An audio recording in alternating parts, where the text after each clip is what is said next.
Hi, and welcome to episode 9 of Educational Screencasts. This is Paul Anderson. Today we're going to deal with a piece of software called Dropbox. Dropbox is kind of a file management piece of software, and what it does is it allows you to move files from one computer or one place to another.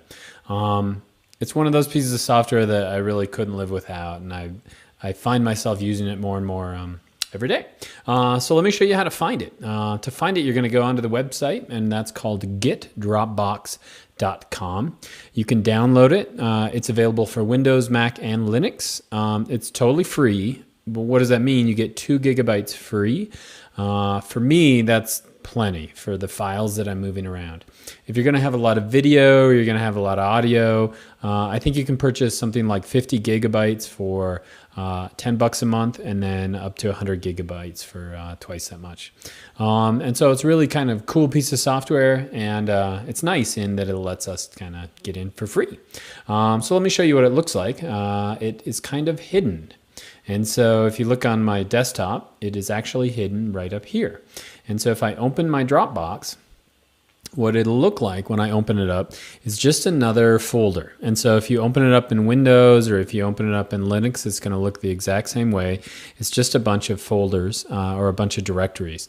Now, the only difference between a regular folder, for example, this one, and one of these folders is it has these little green check boxes to the side of it. And what that means is if it has a green check next to it, that means that it's actually synced that information up to the cloud. What is the cloud?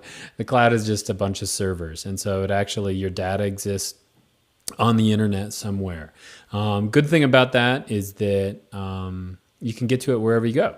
Bad thing about that, obviously, is if the internet's not working or you're not in a place where you can get the internet, you're not going to be able to get your files. And so, kind of cool. So this is what my Dropbox looks like. It's got some files that I've moved around. It's got a public folder. But the cool thing about it is, let me actually make this a little bit bigger, is I'm going to drag this picture into my Dropbox. And so I'll put it in right there. Now what you'll see is these little blue, I don't know if you saw that, but there were some blue arrows that showed up for a minute. What those blue arrows meant is that that file was being uploaded to the cloud. And so now it exists on any computer that I install this on. And so I've got Dropbox installed on my computer. This is my big laptop. I've got a school laptop. I've got a school desktop. My wife has a computer. They all have Dropbox installed on it with that same account. And so files like that picture that goes there is available on all of those. Let's say I'm on a computer that doesn't have that. I can also log into the web interface of that. And so I can actually log on. Let me do that. And now my files exist up here. And so that picture that I added just a second ago is actually available up there. And so I could look at it no matter where I am. So that's kind of cool. If you look at how much I'm using in my 2 gigs, I'm not using that much. And so it's totally free to sign up for. And that's good. In other words, I don't know as a teacher how often you will have a file at home, you want to move it to the school, you're not sure if you should email it or put it on a USB drive or what. Just throw it in the Dropbox, forget it, and you're going to be able to find it down there, hopefully. Let me show you some really neat stuff though, and I've just seen this in the last few days, actually in the last few weeks, and it's really kind of turned me on to Dropbox. And so let's say, for example, let me open up my Dropbox again. Let's say that I want to share a file with somebody else. In other words, I want to give it to them. What I can do is I can put that inside this public folder. And so let me put it inside the public folder. It's going to move it over there. And now I can actually pull down to my Dropbox menu, and then I can copy a public link. What is that? It's going to copy the website for my Dropbox. And so I can just send that in an email or in a tweet or whatever, and they can get that file.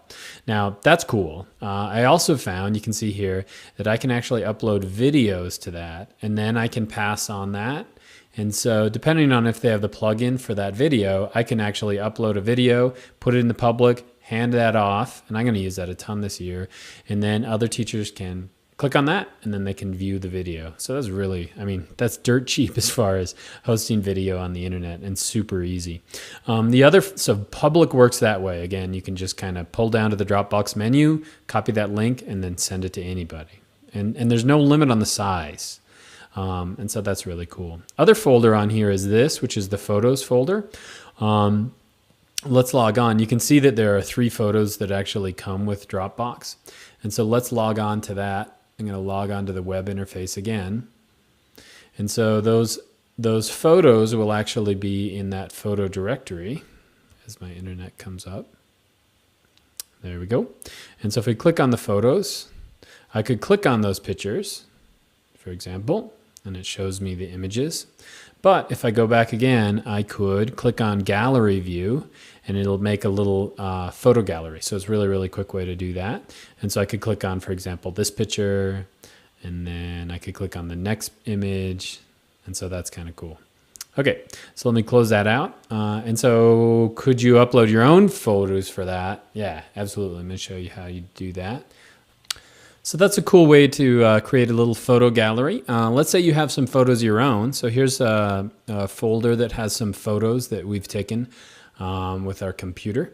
And let's say I want to upload those. What do? I simply open up my Dropbox again, and I'm going to add these to that photos folder. So I'm going to throw it right in there. And you can see that it's going to upload those, and you can see the little arrow, and they're already done. And so now I could go on to the web interface. This will just take a second. It'll open up my Get Dropbox, and then I'm going to look at those. And so it's created a folder that has those photos in it. And now I could go to gallery view, and we could take a look at these pictures that we took in photo booth.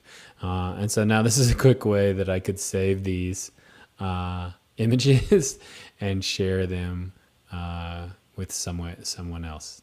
And so this is kind of a fun way that you could use photo booth. But again, it saves me all the time in moving files around and making sure I don't lose what I've got. One little quick thing that I'd like to add to that, and let me go back for a second, is let's say you screw up, which we do all the time, and let's say you delete the wrong file, it'll actually keep all the files that you've ever made.